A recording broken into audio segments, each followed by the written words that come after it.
हाय दोस्तों, चलो मिलकर हिंदी को सुपर फन बनाते हैं। नमस्ते बच्चों। तो बताओ, रेडी हो ना हिंदी की मस्ती के लिए? स्वागत है आपका हमारे YouTube चैनल सिंपल माम की क्लास में। यहाँ हम हिंदी को इजी पीजी और धमाल मचाने वाले अंदाज में सीखेंगे। हमारी सुपर कूल सिंपल माम के साथ आप सीखेंगे हिंदी के इंटरेस्टिंग पहलू, नए नए वर्ड्स और उनकी मजेदार स्टोरी। तो चलो हो जाओ पार्ट ऑफ इस मस्ती भरे सफर। हमारा आज का विषय है कक्षा तीसरी की हिंदी की पाठ्य पुस्तक रिम झिम का छठा अध्याय, जिसका नाम है टिप टिपुआ।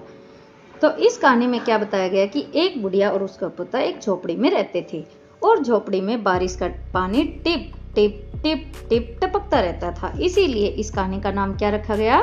टिप टिपुआ। और देखिए, जैसा कि ऊपर लिखा गया है, यह कहानी कहाँ लिखी गई है? उत्तर प्रदेश में।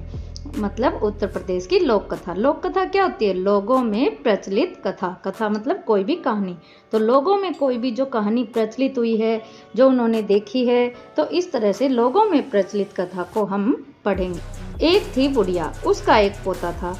पोता रोज रात सोने से पहले दादी से कहानी सुनता। दादी रोज उसे तरह तरह की कहानियां सुनाती। एक दिन मूसलाधार बारिश हुई।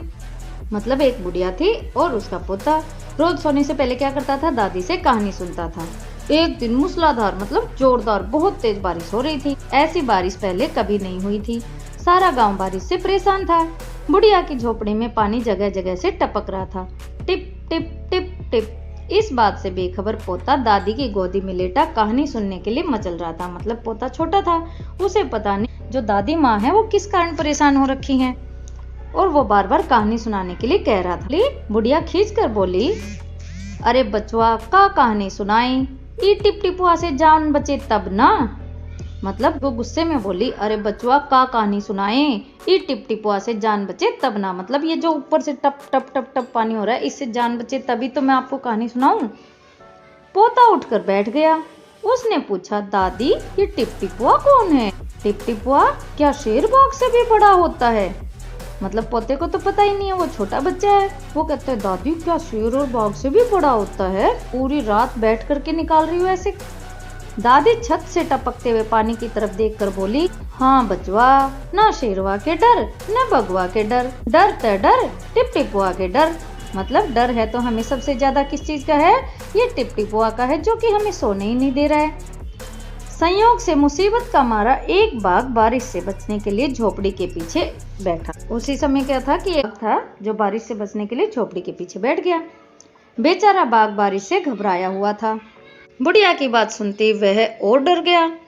अब यह टिप टिपुआ कौन सी बला है? मतलब बाघ ने सोचा, देखो कि जैसा कि चित्र में दिखाया गया कि बाघ ने सोचा ये टिप टिपुआ क्या होता है, जरूर यह कोई बड़ा जानवर है। तभी तो बुढ़िया शेर बाघ से भी ज्यादा टिप टिपुआ से डरती है। और टिप टिपुआ कौन है बेटा?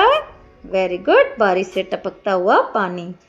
इससे पहले कि बाहर आकर वह मुझ पर हमला करे, मुझे ही यहाँ से भाग जाना चाहिए। मतलब टिप टिपुआ आ जाएगा नहीं तो। बाघ ने सोचा और झटपट वहां से दुम दबाकर भाग चला। उसी गांव में एक धोबी रहता था। वह भी बारिश से परेशान था। आज सुबह से उसका गधा गायब था। सारा दिन वह बारिश में भीगता रहा और जगह जगह गधे को ढूंढता रहा, लेकिन वह कहीं नहीं मिला। अब धोबी की पत्नी क्या कहती है, देखो। धोबी की पत्नी बोली, जाकर गांव के पंडित जी से क्यों नहीं पूछते?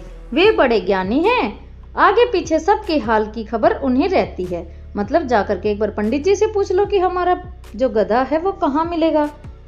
पत्नी की बात धोबी को जच गई। अपना मोटा लठ उठाकर वह पंडित जी के घर की तरफ चल पड़ा। उसने देखा कि पंडित जी घर में जमा बारिश का पानी उलीच उलीच कर बाहर फेंक रहे थे। मतलब बारिश का पानी उनके घर में भर गया था। किसके घर में? पंडित जी के घर में। Very good. धोबी ने बेसब्री से पूछा, क्योंकि उसको तो जल्दी हो रखी। उसने कहा, महाराज मेरा गधा सुबह से नहीं मिल रहा है, जरा पोथी बाज कर बताइए तो वह कहाँ है? पंडित रखते हैं एक छोटी किसी किताब होती है जिसके अंदर से वो देख करके कुंडली मिला करके बताते हैं कि क्या हमें परेशानी है, कैसे दूर कर सकते हैं। तो वो कहता है कि पंडित जी कृपया करके आप उस पोथी को बाज करके बताइए। सुबह से पानी उलीचते उलीचते पंडित जी थक गए थे। धोबी की बात सुनी तो झुंझला पड़े, मतलब गुस्सा हो गए और बोले, मेरी पोथी में तेरे गधे का पता ठिकाना लिखा है क्या, जो आ गया पूछने? अरे जाकर ढूंढ उसे किसी गड्ढे पोखर में, मतलब किसी गड्ढे में, किसी पोखर में, मतलब तालाब में गिर गया होगा आपका गधा। और पंडित जी लगे फिर पानी उलीचने, मतलब फिर से वही पानी निकालने लगे जो घर के अंदर घुस गया था। धोबी वहां से चल दिया। चलते चलते वह एक तालाब के पास पहुंचा। तालाब के किनारे ऊंची ऊंची घास उग रही थी। धोबी घास में गधे को ढूंढने लगा कि वही कभी घास के अंदर छुप गया हो। किस्मत का मारा बेचारा बाघ टिपटिपुआ के डर से वही घास में छिपा बैठा था। वो जो बाघ वहां से झोपड़ी के पीछे से कहां पर आकर छुप गया? घास में। धोबी को लगा कि बाघ ही उसका गधा है, क्योंकि अंधेरे में दिखाई तो दे नहीं रहा था, रात हो चुकी थी। उसने आओ देखा न ताओ और लगा बाघ पर मोटा लठ बरसाने। मतलब उसने ये नहीं देखा कि क्या कर रहा हूं मैं, और बाघ के ऊपर उसने सोचा कि ये तो मेरा गधा है। बेचारा बाघ इस अचानक हमले से एकदम घबरा गया। मतलब उसने सोचा कि बस यही है टिपटिपुआ। तो बुढ़िया थी वो डर रही थी। बाघ ने मन ही मन सोचा, लगता है यही टिपटिपुआ है, आखिर इसने मुझे ढूंढ ही लिया। मतलब उसने सोचा कि अरे टिपटिपुआ यही है, और मैं तो छिप छिप के यहाँ घास के अंदर भी छुप गया, लेकिन फिर भी उसने मुझे ढूंढ ही लिया। अब अपनी जान बचानी है तो यह जो कहे चुपचाप करते जाओ। तो बाघ ने क्या सोचा कि यही टिपटिपुआ है, लेकिन था कौन वो? धोबी। वेरी गुड, आज तूने बहुत परेशान किया है, मार मार कर मैं तेरा कचुम्बर निकाल दूंगा। ऐसा कहकर धोबी ने बाघ का कान पकड़ा, जैसा कि देखो आपको चित्र में दिख रहा है, और उसे खींचता हुआ घर की तरफ चल दिया। बाघ बिना चू चपड़ किए भीगी बिल्ली बना धोबी के पीछे पीछे चल दिया। क्यों चल रहा था बाघ? बाघ तो वैसे तो खूंखार होता है, लेकिन उसने सोचा ये टिपटिपुआ है, अगर कुछ थोड़ा सा भी हिलूंगा तो ये मुझे मार देगा। घर पहुंचकर धोबी ने बाघ को खूंटे से बांध दिया और सो गया। उसने सोचा कि मैंने तो गधे को बांध दिया और सो गया। सुबह जब गांव वालों ने धोबी के घर के बाहर खूंटे से एक बाघ को बंधे देखा तो उनकी आंखें खुली की खुली रह गई। मतलब सब अचरज करते रह गए कि देखो, लेने गया था गधा और लेके आ गया बाघ। तो सब डर गए एकदम। और ये कहानी किसने लिखी है? गिरिजा रानी अस्थाना ने। वेरी गुड बेटा, आप सभी को ये कहानी अच्छे से समझ आई। सब्सक्राइब जरूर करना और घंटी का बटन भी दबा दो ताकि कोई भी वीडियो मिस ना हो। अगले वीडियो में मिलते हैं, तब तक मुस्कुराते रहो, सीखते रहो सिंपल मैम की क्लास के साथ। धन्यवाद।